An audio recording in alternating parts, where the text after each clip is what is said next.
Hello and welcome to our Experience Recovery Conversations. As you know, if you've been watching the previous three interviews, we're now talking to people who are doing the do. So what have they been up to during furlough? What do they get up to in normal times? And how have they made a difference to their communities? And today I'm joined by Jeff Neal. Jeff works for Brio Leisure. So Jeff, give us an idea, what do you do at Brio normally if we didn't have a COVID pandemic? Yeah, so everything I do is pool-based. I'm a my contract is part-time to lifeguard, which allows me to teach in the evening. I'm also a relief duty manager, so I cover as duty manager, and I'm also a mentor for the RLSS. So I do all our staff training at Northwich. I run the lifeguard courses, but then obviously I go to other centres to either mentor probationary TAs or to assess lifeguards. Okay, and your swimming teaching, is that adults, children, additional needs? Do you do all the whole bit? Yeah, it's a bit of everything. So I teach from adult and child all the way up to adults. So the group lessons tend to be adult and child, then stage 1, so like your 4-year-olds, all the way up to stage 5, where they might be 8 or 9 or 10. And I also do one-to-one, so that's children that either want one-to-one lessons because they want a quicker progression, or it'll be adults that are nervous. Or I also work part-time for an autism charity, Cheshire Autism Practical Sport. So I deal with quite a few children one-to-one who have autism. And then sometimes it's just, you get children where they've had lessons, they don't progress, and you just give them, the odd 3 lessons or whatever, and just give them that push to move on. Yeah, it gives them a confidence boost, doesn't it? Exactly, yeah. Excellent. Okay, so we were having a chat before we started recording. We both admitted to having a few days of luxury, really, when we hit furlough, dining, that's right, beers, etc. But I think both of us realised that actually we're not that type of person just to sit back and let this happen to us. So tell us, what did you do in lockdown 1? Well, I was obviously looking for something to do.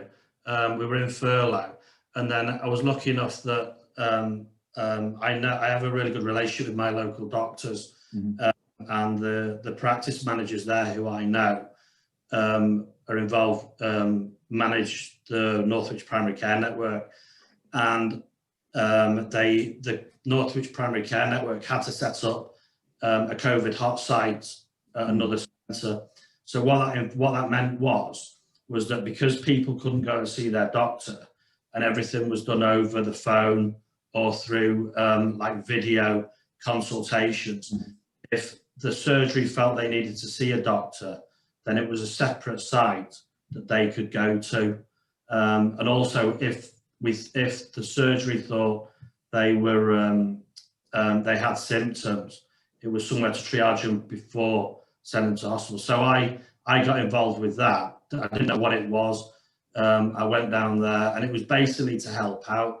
And I ended up running it. So I was there every day, and the doctors and nurses, and they changed on a rotation system. And I opened up, I locked up, made sure obviously the PPE stuff, like anything that needed doing, I then reported it back to the practice managers.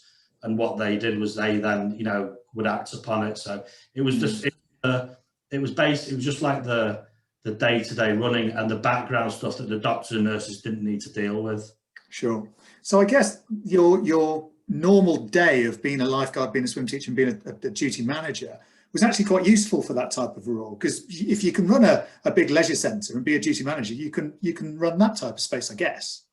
Oh yeah, exactly. I mean, I think the leisure industry on a whole is not looked. I was going to say looked down on. I don't think it is looked down on, but I think lifeguards, and quite rightly so, lifeguards and leisure centre staff are people in the background. When you go swimming, you don't really notice them. And why you don't notice them? Because they stand out, but you just don't really notice them. But the skills that everyone has in the leisure industry is immense. And I think the one good thing out of the pandemic, since the first lockdown, is that people that we've been especially for the company I work at, identify the skills that people have, and they have valuable skills that can be used in other industries. And I think that is really, really important. And it's, for me, it was a great chance as well to see something completely different, and to learn, just to work in a bit of a different environment, and just try and get some new skills and stuff like that. But the skills that Leisure Centre, staff at Leisure Centres have is immense. No, absolutely. The customer and soft side of skills is really important. Yeah. So tell us about lockdown 2 then, because you did something different, didn't you, in lockdown 2? Yeah. So again, we went into the 4-week lockdown, and again, I was thinking, I could really do with something over the 4 weeks, and then we had there was an avian flu outbreak near Frodsham, and the Cheshire West and Chester Council, obviously it was something they had to deal with, and they were looking for volunteers. So there were 2 things why I was very keen to get involved, and one of those was because it would just give me something to do, allow me to see something a bit different, but also our leisure centre or our company are really lucky because we're part or owned by the council. They're paying, obviously, for us to keep us going while we have reduced numbers in, but they're also topping up our pay. So they're giving something to us. And so it was really important for me to give something back to Cheshire West and Chester Council, when they needed it. And so it was a win for me. It was a win-win situation. No, absolutely. And, you articulated really well that feeling about giving back, but also about acknowledging that the bigger organisations have, as you said, they've paid our salaries, furlough. Exactly. And giving something back, I think, is really important. So tell us about the latest piece of work that you're currently doing. So, we went when we found out we went into tier 4, and we would be shutting again. And I don't understand why leisure centres do shut, because they are the safest places to be. But that's a different story. So when we found out that we were shutting, I received a phone call literally that night from the Northwich Primary Care Network again, saying that they were setting up a vaccine centre at one of the local doctor's surgeries, and would I be willing to help out again? And I jumped at the chance.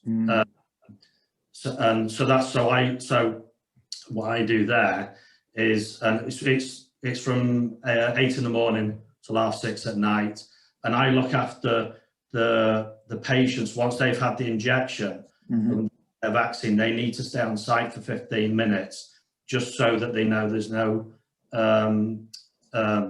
that they're okay to go home. And I just look after them and provide after support. And I think they were keen the fact that obviously I'm DBS checked. Know me, I come from a reputable company, but also the first aid skills. I'm constantly with CPR, so it's something that if something was to happen, I can deal with it while they get some extra help.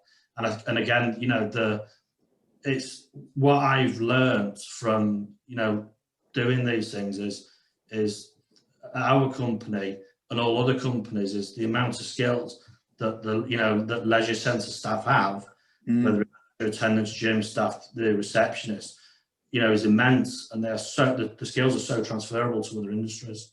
Yeah, you're absolutely right. Having 38 years ago, having a bronze medallion and a St. John's first aid certificate, that's what got me into this industry. Yeah. And now here's you talking about actually those being the core qualifications and competencies that they're looking for to help with vaccination centres or health hubs or whatever it happens to be. Yeah, exactly. Just shows the quality of what we do, doesn't it? So yeah, no, exactly. A number of people I've talked to have said that they've built relationships with organisations that they probably never would have built before. Do you think, what have you learned through this process, and what do you think you can carry forward into a post-COVID or post-pandemic world through sort of the stuff you do at Brio? I think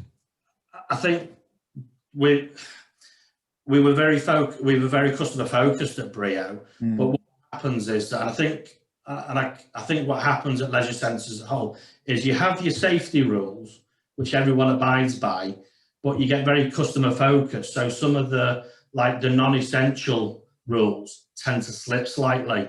Right. And what we've had to do is we've had to enforce those. So things like where you might have run a 2-hour session and someone turned up 45 minutes before the end of the session. If you always knew that the next session was always quiet, then you would let them in and they would go over. And then just historically, customers expect that. We go back to running sessions where we start and stop. And I think that's a good thing again. And it's just the fact that we're emphasizing the non-essential rules. But there's a lot of technology that we're using now that we've gone paperless. People have talked about for years and years and years, but we've gone paperless because we don't have a reception anymore.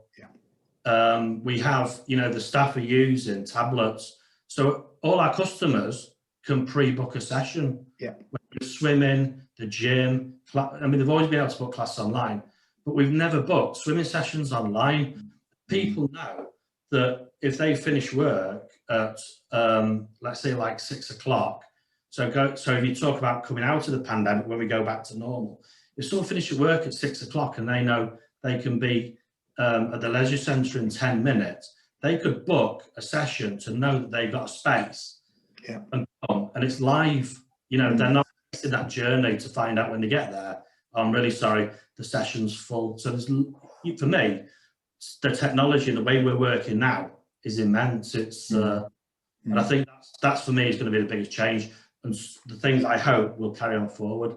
Yeah, and I'm sure they will. I think COVID's been a real incubator for certainly that type of digital technology, hasn't it? And getting the sessions bit right and looking at capacity and those types of things.